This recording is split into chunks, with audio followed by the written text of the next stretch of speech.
ಜನ ನೋಡಿ ಎಷ್ಟು ಗಾಡಿಗಳಿದ್ದಾವೆ ಇವತ್ತು ಬರೋಕ್ಕೆ ಚಾಮುಂಡಿ ಬೆಟ್ಟಕ್ಕೆ. ಅಪ್ಪಪ್ಪಪ್ಪ ಎಷ್ಟು ಟ್ರಾಫಿಕ್ ಇದೆ. ನಾವು 5:15ಗೆ ಬಂದು ಒಳ್ಳೆ ಕೆಲಸ ಮಾಡಿದ್ವಿ. ಬಟ್ ಏನು ಕರಾಳ ಸತ್ಯ ಅನ್ನೋದನ್ನ ಹೇಳ್ತೀನಿ. ಇನ್ನು ಮ್ಯಾನೇಜ್ಮೆಂಟ್ ಅಂತ ಇಟ್ ಇಸ್ 000 ಒಂದು ಮ್ಯಾನೇಜ್ಮೆಂಟ್ ಬಂದ ಸರಿ ಇಲ್ಲ. ಯಾರು ಇದು ದೇವಸ್ಥಾನ ವಹಿಸ್ಕೊಂಡಿರೋದು ಗೌರ್ಮೆಂಟ್ ಅವರು ಆಯಿತಾ. ಸೊ ಈ ಡಿಪಾರ್ಟ್ಮೆಂಟ್ ಬಂದು ಸರಿಯಾಗಿ ಯಾವುದೇ ರೀತಿಯಂತಹ ಕೆಲಸನ ನಿರ್ವಹಿಸ್ತಾ ಇಲ್ಲ. ಬಹಳ ಕಳಪೆಯಾಗಿ ಕೆಲಸ ನಿರ್ವಹಿಸ್ತಾ ಇದ್ದಾರೆ ಗೌರ್ಮೆಂಟ್ ಅವರು. ಇದ್ರ ಬಗ್ಗೆ ಏನಾರು ಒಂದು ಕ್ರಮ ತಗೊಳ್ಳೇಬೇಕಾಗಿದೆ. ನಮಗೆ ಆಗಿದ್ದ ಎಕ್ಸ್ಪೀರಿಯನ್ಸ್ನ ಹೇಳ್ತಾ ಇದ್ದೀನಿ ನಾನು.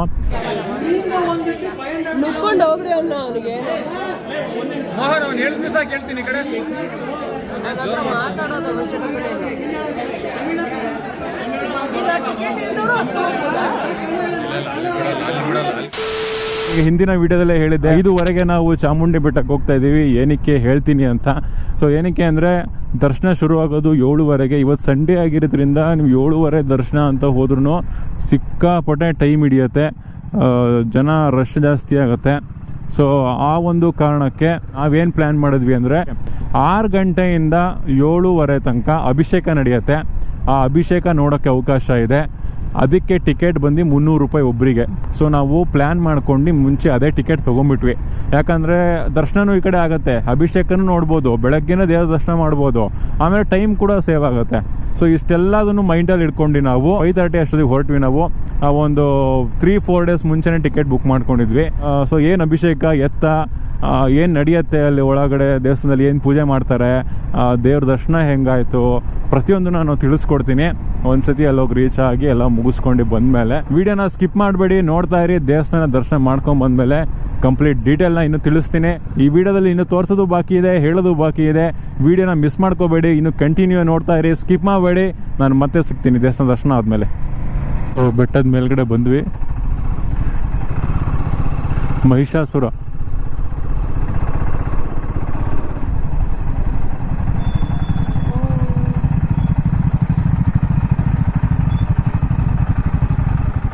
ಇಲ್ಲಿ ಪಾರ್ಕಿಂಗ್ ಇದೆಯಾ? ಇಲ್ಲಿ ಫೋನಾ ಪಾರ್ಕಿಂಗ್ ಇರುತ್ತಾ ಇಲ್ಲಿ?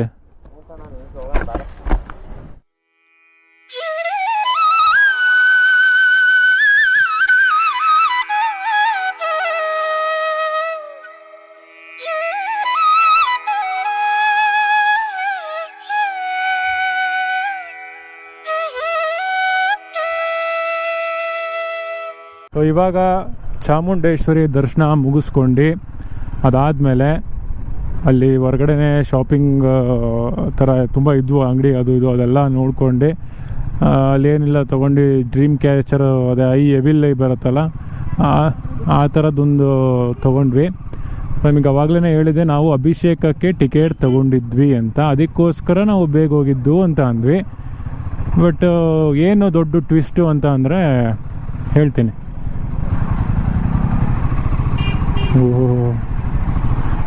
ಏನು ಕಮ್ಮಿ ಇದೆಯಾ ಟ್ರಾಫಿಕ್ ಇದು? ಸಂಡೇ ಬೇರೆ ಇವತ್ತು, ಅಮಾವಾಸ್ಯೆ ಬೇರೆ, ಏನು ಟ್ರಾಫಿಕ್ ಇದೆ ಇವತ್ತು. ಈ ಒಂದು ಟ್ರಾಫಿಕ್ಕಲ್ಲಿ ಯಾರು ನೀವು ಭಾನುವಾರ ಬರೋರಿದ್ರಿ, ಎಸ್ಪೆಷಲಿ ನೀವು ಭಾನುವಾರ ಅಂತೂ ಬರೋಕ್ಕೆ ಹೋಗಲೇಬಾರ್ದು. ಈ ಒಂದು ಟ್ರಾಫಿಕ್ಕಲ್ಲಿ ಅಥವಾ ಈ ಒಂದು ಜನ ರಶಲ್ಲಿ ನಿಮಗೆ ದರ್ಶನ ಮಾಡ್ಕೊಂಡು ನೀವು ಮನೆ ಹೋಗೋಷ್ಟು ದಿನ ಇಡೀ ವೇಸ್ಟ್ ಆಗಿಬಿಡುತ್ತೆ. ನೀವು ಮೈಸೂರಿಗೆ ಬಂದಿದ್ದು ಆ ಜಾಗ ಈ ಜಾಗ ನೋಡ್ತೀನಿ ಅಂದರೆ ದಿನ ಇಡೀ ಫುಲ್ ವೇಸ್ಟ್ ಆಗಿಬಿಡುತ್ತೆ. ಸೊ ಬೆಟರ್ ಏನು ಹೇಳ್ತೀನಿ ಅಂತಂದರೆ ನೀವು ಭಾನುವಾರ ಮಾತ್ರ ಯಾವುದೇ ಕಾರಣಕ್ಕೂ ಬರೋಕ್ಕೆ ಹೋಗ್ಬೇಡ್ರಿ ಚಾಮುಂಡಿ ಬೆಟ್ಟಕ್ಕೆ. ಬೇರೆ ದಿವಸ ಬನ್ನಿ ವೀಕ್ ಡೇಸಲ್ಲಿ. ಸೊ ಅವಾಗಲೇ ಹೇಳಿದ್ದೆ ನಾನು, ಇಲ್ಲಿಂದ ಏನಾಯಿತು ಬೆಳಗ್ಗೆ ದರ್ಶನ ಹೆಂಗಾಯಿತು ಏನು ಅಂತ ಹೇಳ್ತೀನಿ. ಫಸ್ಟ್ ಆಫ್ ಆಲ್ ನಾವು ತೊಗೊಂಡಿದ್ದು 300 ರೂಪಾಯಿಗೆ ಅಭಿಷೇಕ ಟಿಕೆಟು. 300 ರೂಪಾಯಿದು ಇದೆ, 500 ರೂಪಾಯಿದು ಇದೆ. ಸೊ ಅದ್ರಲ್ಲಿ ಯಾವುದೇ ಡಿಫ್ರೆನ್ಸ್ ಇಲ್ಲ.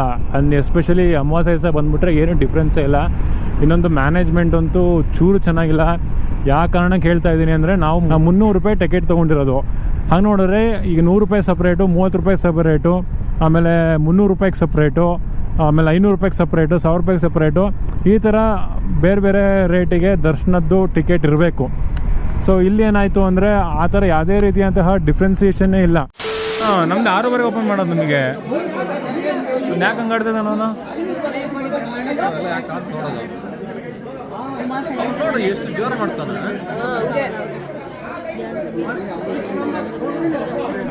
100 ರೂಪಾಯಿದೊಂದು ಸ್ಪೆಷಲ್ ಎಂಟ್ರಿ ದರ್ಶನ ಇದೆ. ಸೊ ಆ ಒಂದು ದರ್ಶನಕ್ಕೆ ಸೇಮು 300 ರೂಪಾಯಿ ಟಿಕೆಟ್ನವರು ಅಲ್ಲೇ ಹೋಗ್ಬೇಕು, ಆಮೇಲೆ 500 ರೂಪಾಯಿ ಟಿಕೆಟ್ನವರು ಅಲ್ಲೇ ಹೋಗ್ಬೇಕು, ಎಲ್ಲರೂ ಅಲ್ಲೇ ಹೋಗ್ಬೇಕು. ಅಲ್ಲಿ ಹೋದ್ಮೇಲೆ ನಿಮಗೆ ಒಳಗೆ ಎಂಟ್ರಿ ಕೊಡೋದ್ರಲ್ಲಿ ಡಿಫ್ರೆನ್ಸ್ ಮಾಡ್ತಾರೆ.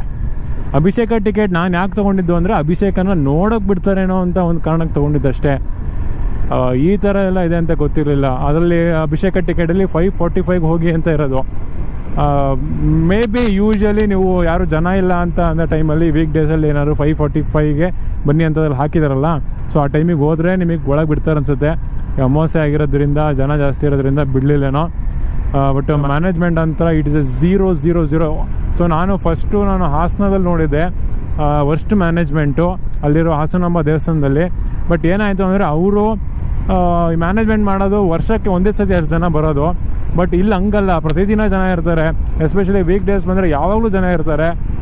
ಒಂದು ಮ್ಯಾನೇಜ್ಮೆಂಟ್ ಬಂದ ಸರಿ ಇಲ್ಲ. ಯಾರು ಇದು ದೇವಸ್ಥಾನ ವಹಿಸ್ಕೊಂಡಿರೋದು ಗೌರ್ಮೆಂಟ್ ಅವರು ಆಯಿತಾ. ಸೊ ಈ ಡಿಪಾರ್ಟ್ಮೆಂಟ್ ಬಂದು ಸರಿಯಾಗಿ ಯಾವುದೇ ರೀತಿಯಂತಹ ಕೆಲಸನ ನಿರ್ವಹಿಸ್ತಾ ಇಲ್ಲ, ಬಹಳ ಕಳಪೆಯಾಗಿ ಕೆಲಸ ನಿರ್ವಹಿಸ್ತಾ ಇದ್ದಾರೆ.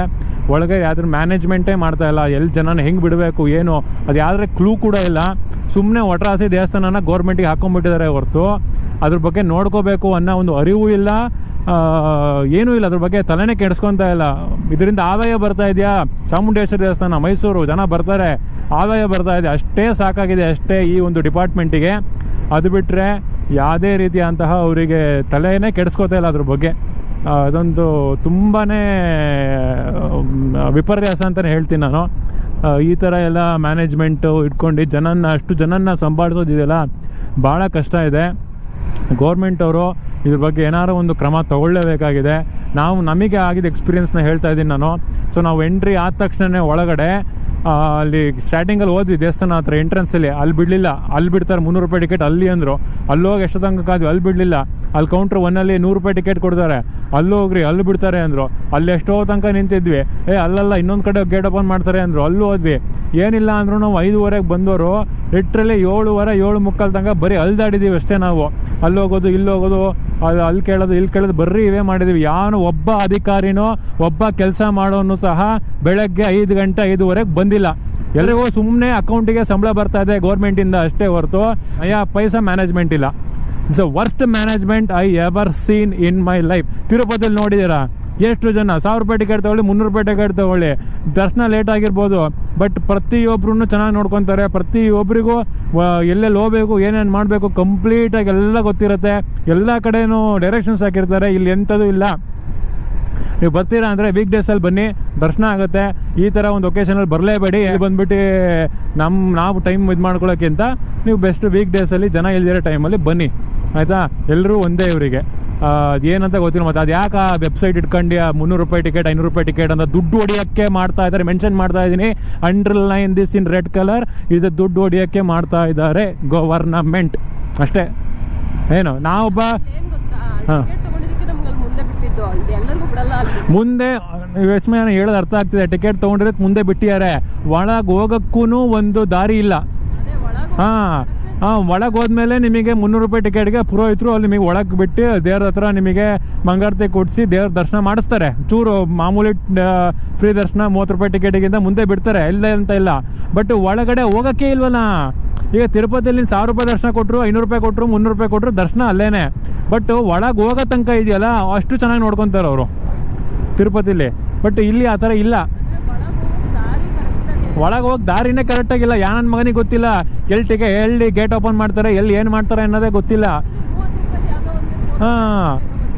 ಸೊ ನಾವು ಹೋಗೋಕ್ಕಾಗಲಿಲ್ಲ. 30 ರೂಪಾಯಿ ಟಿಕೆಟ್ ದಾರಿಗೆ 500 ರೂಪಾಯಿ ಹೋದ್ರು, 300 ರೂಪಾಯಿ ಹೋದ್ರು, ಅವರೇ ಬೇಗ ದರ್ಶನ ಮಾಡ್ಕೊಂಬಂದ್ರು. ಏನಂತಾನೆ ಹೇಳಕ್ ಬರ್ತಾ ಇಲ್ಲ.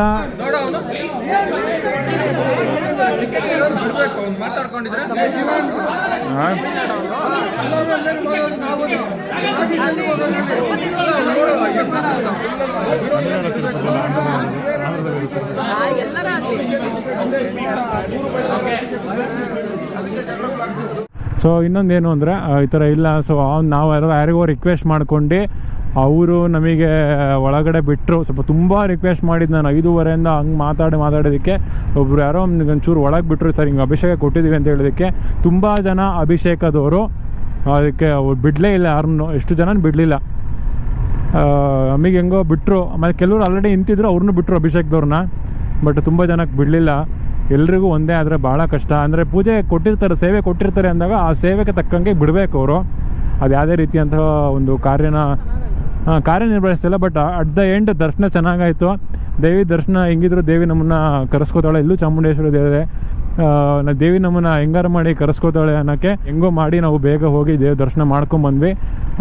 ಬೇಗ ಅಂದರೆ ಏನೋ ಎಲ್ಲ ಕೊನೆಗೆಲ್ಲ ಆಗಿ ಇಷ್ಟು ಎಲ್ಲ ಆಗಲ್ಲ ಅಂತ ಹೇಳಿದ್ಮೇಲೆ ಕೊನೆಗೆಲ್ಲ ಒಂದು ರಿಕ್ವೆಸ್ಟ್ ಮಾಡ್ಕೊಂಡು ಹೋಗಿ ನಾವು ದರ್ಶನ ಮಾಡ್ಕೊಂಡು ಬಂದ್ವಿ. ದರ್ಶನ ಮಾತ್ರ ತುಂಬಾ ಚೆನ್ನಾಗಾಯಿತು.